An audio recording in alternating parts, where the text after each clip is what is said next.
За өдрийн мэндэ энэ бид нэр 25 оныхаа гүйцэтгэлийг ярьж байгаа шиг байна. Тэгэд болж байгаа бүтэж байгаа юм шиг ингээд үзээд хараад явхад бол хэцүү байна л да. Энэ жоохон засвал яасан. Одоо гадагшаа гаргаж байгаа түүхийн энэ боломж болцоо энэ үн ханшийн таатаа нөхцөлд улсын төсвийг гүйцэтгэлээр ингээд харах юм бол ард түмний амьдралтай зэрэгцүүлээд үүсэх юм бол үнэхээр тэнгэр газар шиг ялгаатай байна. За өнөөдөр одоо саяхан элсдийн ерөнхий шалгалтаа өгж байгаа хүүхдүүдийг л хар. Тэр одоо барьсан анги танхив тэр авж байгаа цалин та багш нараар ингээд заалгаад энэ хүүхдүүд чинь өнөөдөр нэг 3% нь тэнцэж штэ. 60-аас дээш оноо авчи. За өнөөдөр тэр энэ эрчим хүчнийхаа салбарыг хар. Өнгөрсөн жилүүдэд ямар их хүнд нөхцөл байдалд одоо үйлжүүлв. Цаашдаа ч одоо тэгээд нэг ажтайх юм амлах чадахгүй ингээд сууж байна. Энэ мөнгө төгрөгөө одоо хаашин зарцуулаад юу хийгээд ийм болгочод байт юм бэ? Одоо гадныхан тэгээ энэ хүмүүс ярьж штэ. Гэхдээ ийм одоо боломж олцоотой энэ улс орныг яаж ингэж хөгжүүлэхгүй ядуу ингэж амьдруул чадаад байна. Үнэхээр чадаад ах шиг байна л да. Гэхдээ тэгээ одоо 50 оны ардын намын 50 оныхан хулгай хийгээл гараа явцдаг, 60 оныхан хулгай хийгээл гараа явцдаг, 70 оныхан хулгай хийгээл гараа явцдаг, 80 оныхан хулгай хийгээл гараа явцдаг. За одоо манай учрал сайт чи 97 биш 87 оныхан л. За 90 оныхан гэж үзэж болох юм. За ингэ явчихна. Дараа нь одоо 2000 оныхан бэлэн байх юм уу яах юм? 2000 ингээд 2010 оных арай сургууль цэцэрлэгтэл явж байгаа байх л та арай болоог байх. Тэгэл дараагийнх нь ингээ манай үе сайхан болчихноо гэдэг. Нэг иймэрхүү юмар аргацаагаад. За ингээд энэ одоо төрийн мөнгийг татвар төлөгчдийн мөнгийг төсөвдөөд 30% дотоодын нийт бүтээгдэхүүнийг улс дээрээ татаж ирээд төрийн өмчийн компаниуд дээрээ бас 30% татаж ирээд тэгээд цаана хэдэн уулуурхаан том компаниуд бүгдийг идэж уугаад ингээд энэ хувийн гүшилч орон зай байна уу байхгүй юу? За нөгөө мега төслөөч юу болсон бэ?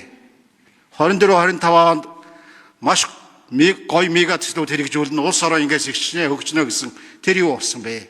Тухайн үед эн чинь мега хулгай болно гэж би хэлж л байсан. Өнөөдөр би одоо уучлахгүйгаа сууж байгаа хэрэгтэй байхгүй юу?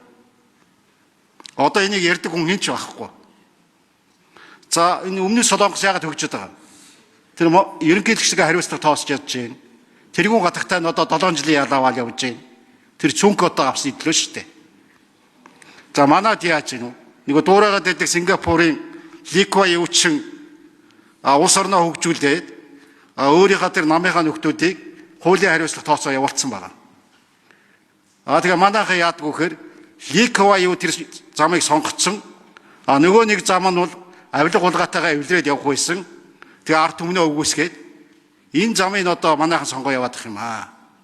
Энийг одоо яах юм? За ганц нэг галтайх юмнууд байна л да тэр саяхан оюу толгоо молгоо гээл те. Бага урээл бооцон тавьдаг. Тэр чигээрээ үлддэг. Тэгээ энэ авилга хулгай гэмт хэрэгтэйгээ тэмцэхгүй нөхцөлд улсын төсөв ямар ч байгаа нэмэр байхгүй. Тэгээ энэ одоо хуулийн дагуу амьдэрдэг. Мөрөөрөө ажиллаа хийж байгаа. Энэ хүмүүсийг одоо шийтгэж байгаа байхгүй юу? Энэ авилга хулгай гэмт хэрэгтэйгээ тэмцэхгүй байгаагаар үгүйсгэж байгаа байхгүй юу? Хүмүүс ч одоо бас юмны наад цааныг ойлгодог болсон байна шүү дээ. За ерхий сайд хариулъя. Тэгээ би 2016 оноос Гамбат гишүүнтэй парламент хамт сууж байна. Гамбат гишүүн бол 16 онд анх орж парламент орж ирэхдээ л 12. Би бол тантай 16 оноос байхгүй. Тэгэхээр 16 онд анх би одоо парламент орж ирсэн үеэс та ийм зарчим ярьдаг байсан. Улс төрд олон жил явхад бас Гамбат гишүүн шиг ингээд нэр цэвэр явна гэдэг хэцүү шүү. Нэр би бас энэ шинэ парламентын гишүүд хэлчихье. Улс төрд олон жил суугаад нэр цэвэр ингээд зарчим дээр үнж явах хэцүү шүү. Айл намд ийм зарчимтай гишүүд байгаа.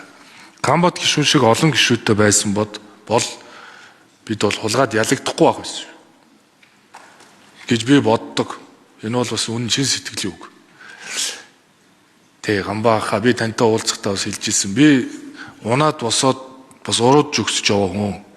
Надад бол одоогийн улс төрчидтэй хинтээ ч ямар нэгэн хамааралтай бизнес, элдв бүлэглэлд нэгдсэн, элдв тендерд оролцсон юм байхгүй учраас намайг шүүмжилгээрээ сайндаа алиа бацсан л гэж ах шиг ба шүү дээ.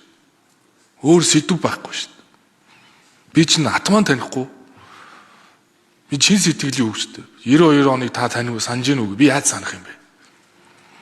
Тэгтээ манай өнгөрсөн хугацааны бүх алдаа оноог засад залруулсан, суурь реформуудыг хийсэн, дуустгүй яриаг дуусгасан ерөнхий сайд байя л гэж би хичээж байгаа. Тэр сонгуул зориулсан элдв одоо үг үйлдэл гаргадаг юм биш. Би асуудлыг томоор нь харъя.